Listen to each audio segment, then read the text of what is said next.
La liturgia de hoy tiene dos dinámicas diversas. La primera tiene un carácter penitencial y es importante comprenderlo porque cuando uno hace un proceso serio frente a Dios, ese proceso implica la voluntad de cambio, la conciencia de cambio y la necesidad de cambio. Obviamente hay muchas facetas, situaciones, realidades en las cuales muchas personas pueden llegar a la inconsciencia de la necesidad de cambiar. Eso se da muy comúnmente. Y esto se puede dar por muchas razones. Hay personas que se creen muy buenas, por ejemplo. Muy buenas, muy buenas. Entonces se creen tan buenas, tan buenas, tan buenas que hasta Dios les debe. Sí, hay unas que son bien curiosas, bien simpáticas. Y todo eso tiene que ver con su egolatría o su vanidad. Y en esto hay vanidad espiritual, ¿no? Egolatría espiritual. Y son cosas que se dan en gente que parece perfecta, parece buena, pero en las que puede actuar de una manera muy sutil el espíritu del mal. De una manera muy sutil. Eso le pasó a Israel. Se creía el elegido y se creía el preferido. Y eso lo perdió. Estaba convencido de que todo lo tenía ganado y que todo lo merecía y que hasta Dios tenía deuda con él. Y eso lo perdió.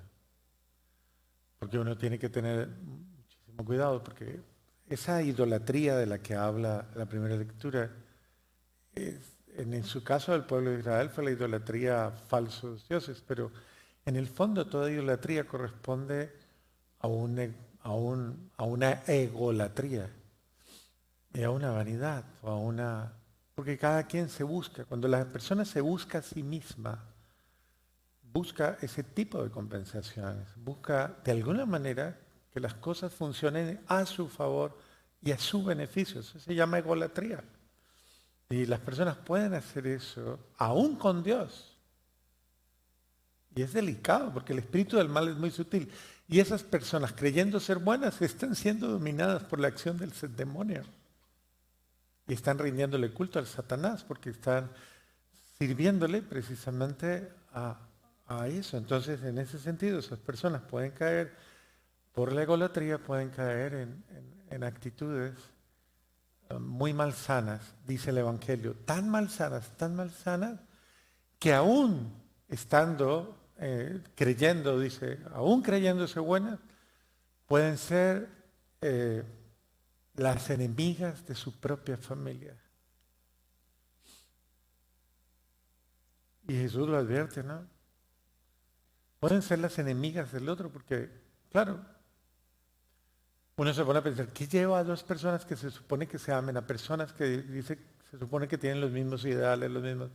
¿Qué hace que personas tan cercanas afectiva y emocionalmente terminen siendo la una el tropiezo de la otra o la una qué sé yo, el enemigo de la otra? Pero si es mi marido, pero si es mi mujer, pero si es mi hermano, pero si es mi hermana, pero si es mi compañera, mi compañero. Dice Jesús, aquel de quien me fiaba, ese es el que me traiciona. Entonces, los apóstoles estaban muy cerca de Jesús y en uno de ellos entró el espíritu del mal y lo convirtió en instrumento del mal. Entonces, ahí es donde uno tiene que tener muchísimo cuidado, porque precisamente eso puede suceder. Y por eso el Evangelio es tan claro. Y dice, por eso dice, miren que los envío como ovejas en medio de lobos. O sea, los envío a realidades muy difíciles. Pero ustedes sean prudentes como serpientes y sencillos como palomas. O sea, no caigan en la trampa, sean prudentes, la prudencia y la humildad. Prudencia y humildad en el tipo de relaciones difíciles. Hay relaciones difíciles porque hay personas difíciles, ¿no? Y entre más complejas las personas, más difícil es la cosa. Y lastimosamente, pues eso se da, pero no es el Evangelio de hoy. Porque podrían decir, ay, ¿el Padre de qué está hablando? Pues del Evangelio. No, el Evangelio dice que hay personas difíciles, que son ¿como qué dice? ¿Cómo qué? ¿Cómo qué? Lobos con piel de oveja.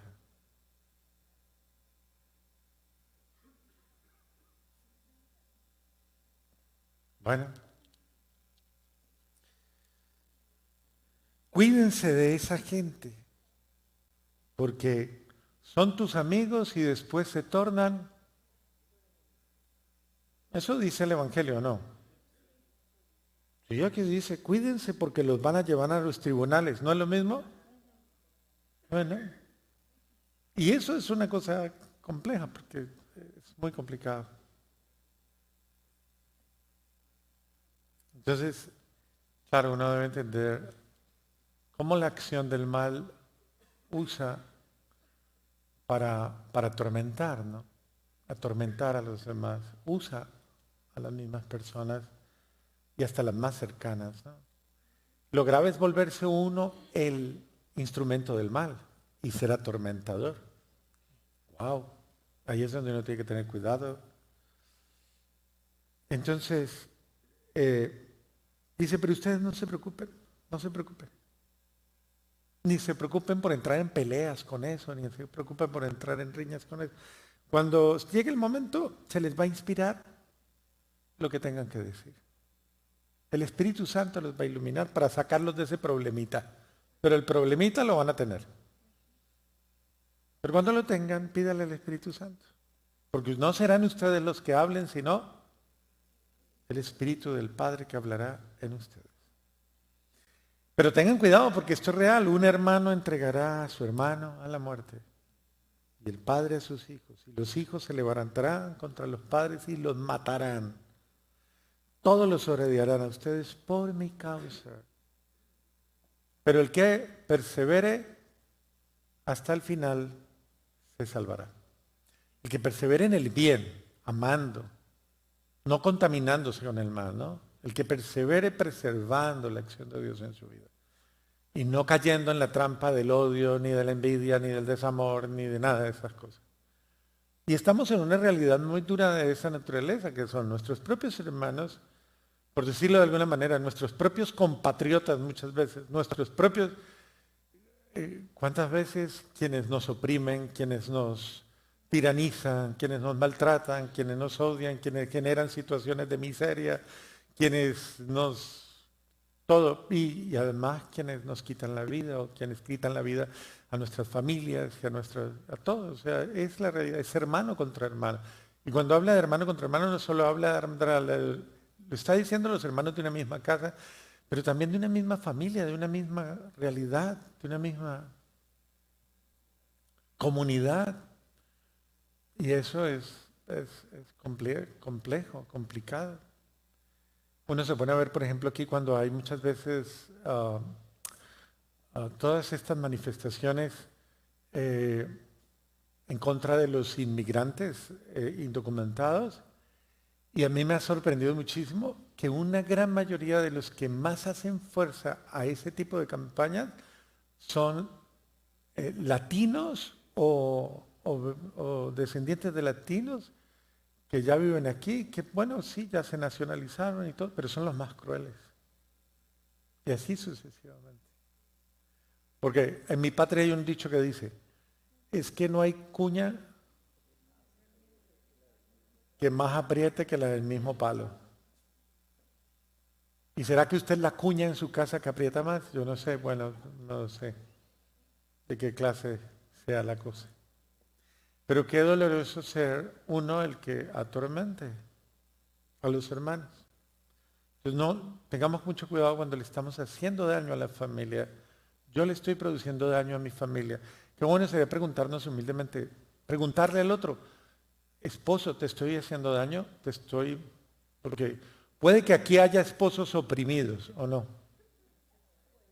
No sé, pero porque se ríen, pero no, no, yo no. No, uno no sabe.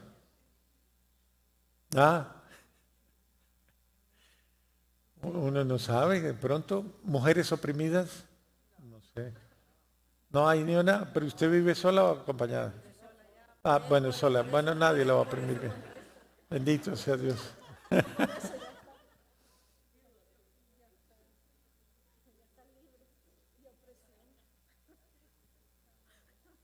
Pero, bendito sea Dios. Ese es el barrio más tranquilo. Bendito sea Dios.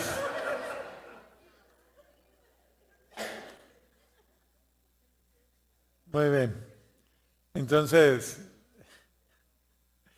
es importante de verdad hacer conciencia y hacer la pregunta, porque puede que yo esté causando un dolor a los míos y yo no sea consciente. ¿Por qué no preguntarle al otro o a la otra persona con la que yo vivo? Yo te estoy haciendo, te estoy causando algún dolor, algún malestar, algún daño.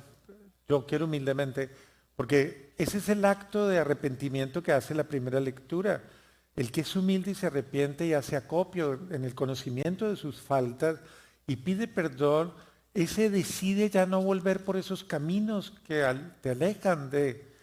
Y dice el Señor, y si haces eso, mira, yo seré generosísimo. La primera lectura dice, y entonces perdonaré tus infidelidades y te amaré para, ah, aunque no lo merezcas. Wow. Y pararé mi cólera.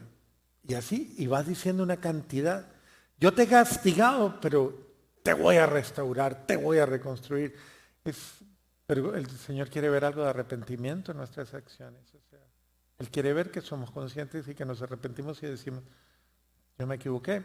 Ese es el milagro de la humildad, el milagro de la aceptación. Muchas veces juzgamos a los demás buscando responsables de, pero ¿cuántas veces cuando nos fijamos en los errores de los demás, lo hacemos para justificar nuestras verdaderas culpas y nuestro... De hecho, hay gente que de verdad tiene en la mente y en el corazón cosas como, ay, pero yo no soy tan malo. Mira a la señora fulana, mira el señor fulano. Yo no soy, yo soy. Estas cosas pasan.